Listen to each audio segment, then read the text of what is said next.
and especially at this moment in time. So I want to be thoughtful in how I ask you about this, but what is your message now? The Weinstein verdict is in. Everybody is eyes on that movement and that result, and there's so much left to do. But what is your thoughts and your message right now at this moment in time, which is so historic? That was a beautiful segue, by the way. That was really good. Thank you. I didn't expect that. Wow. I'm not at liberty to discuss the case yet because there will be an appeal. But I can tell you how I felt when the verdict came in. It was actually, to be honest, bittersweet because of the technicality of if you did this, you couldn't get this. It really bothered me that they couldn't go for the predatory count. Right. Because I think if that occurred, the 90 plus women that came forward, that would have been a specific win for them. That said, it was still a win for all because they still got him, Yeah. And everyone was telling me he's going to get off. Everyone, except the DA. Except the DA. She kept saying, let's wait and see. Let's wait and see. And she said, you're a fight fan? And I went, yeah. And she goes, all right, it's 12 rounds. Let's wait and see. And, but still, it's a victory. It's a game changer. I saw Gloria Ora on CBS this morning. And she said, this case is such a landmark case. I'm paraphrasing here, but she said, it is going to put every predator who has done something already on notice and put fear in their heart, and every potential predator to think twice. Because you bring someone down like a mogul of Weinstein's level, anybody could be brought down.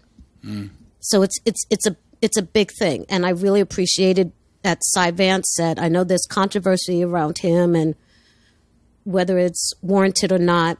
I'm just talking about his post-verdict comments when he said, rape is rape. No matter if it occurred today, yesterday, or 20 years ago.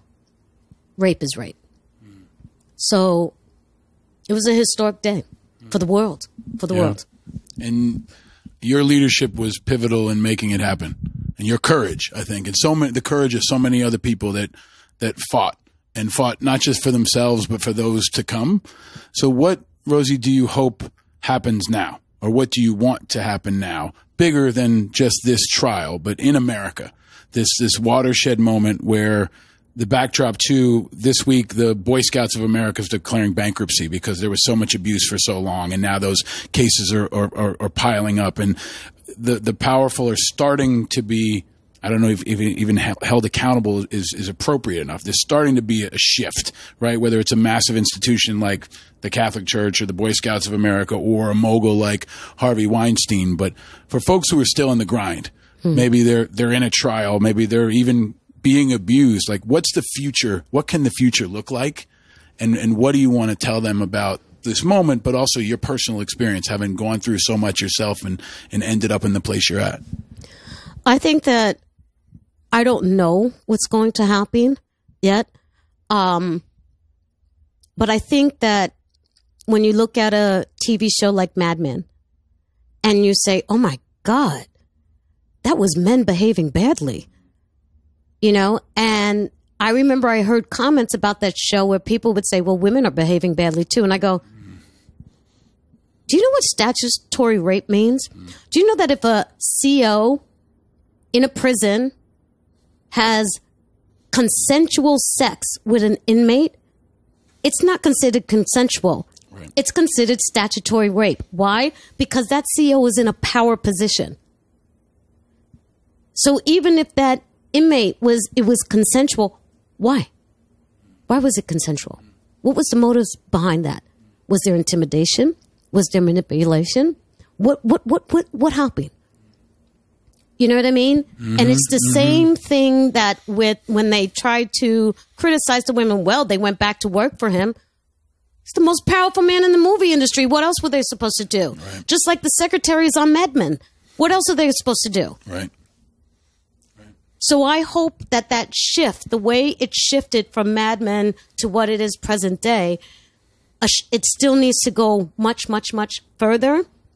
But where I would love to concentrate the shift on is parenting and schooling.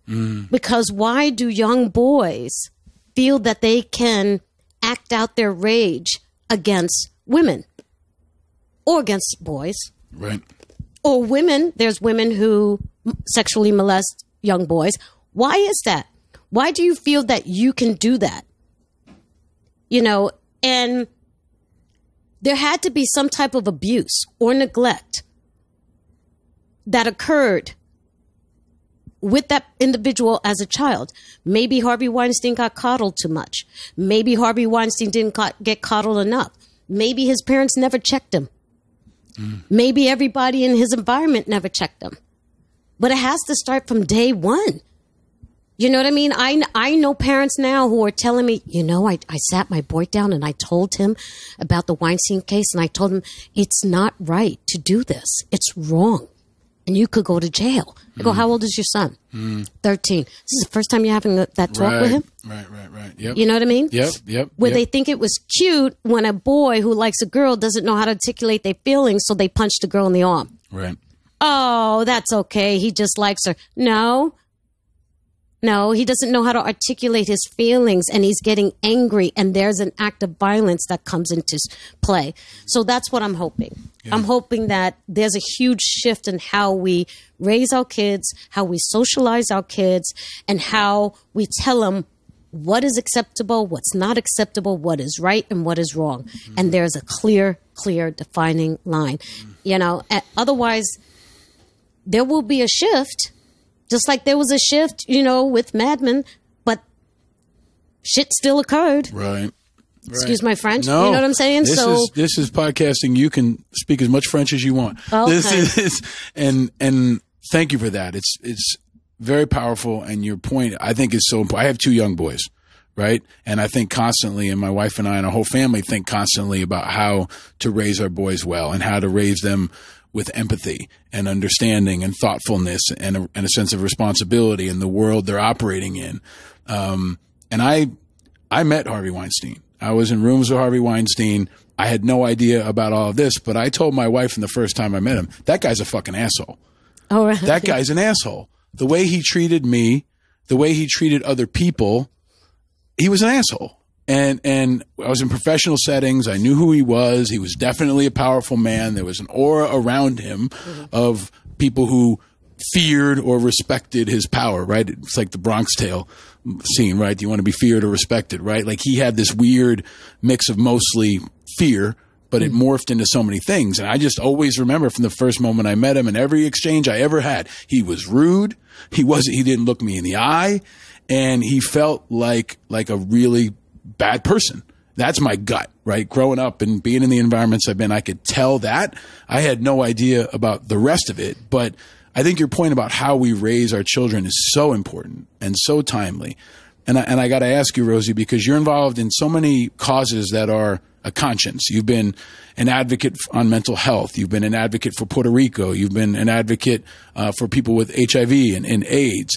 We're also operating in an environment with Trump as president. So how do you view that? And what are your thoughts on, Weinstein's going to jail, but Trump is still out there every day being a misogynist and being a bully and being an asshole. What are your thoughts on him in this context and this moment in time? Your show's not long enough. We got as long as you need. For me to comment.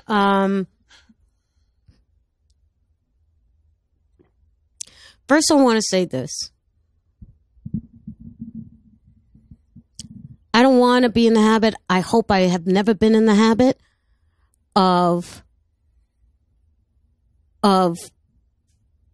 blaming, shaming, ridiculing anyone who has voted for him. Anyone who has voted for Trump. I don't want to be in that business.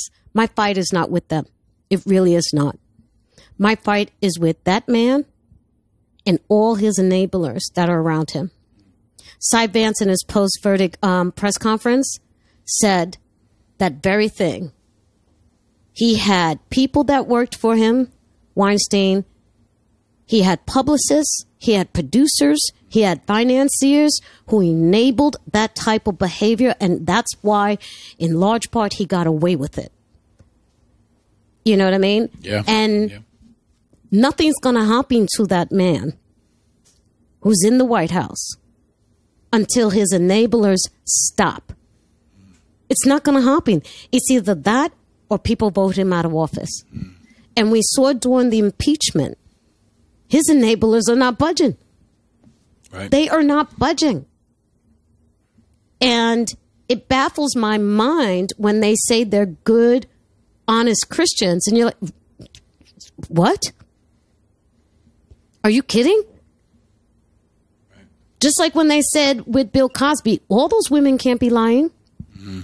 With Weinstein, 90 plus women can't be lying. And those are the only ones that came forward. Mm-hmm. So all the women that accuse this man, they're lying? You know what I'm saying? Yeah. And the thing is, even though he got nailed to the wall, at least he admitted it, Bill Clinton. Right. At least he admitted it because he is not perfect either.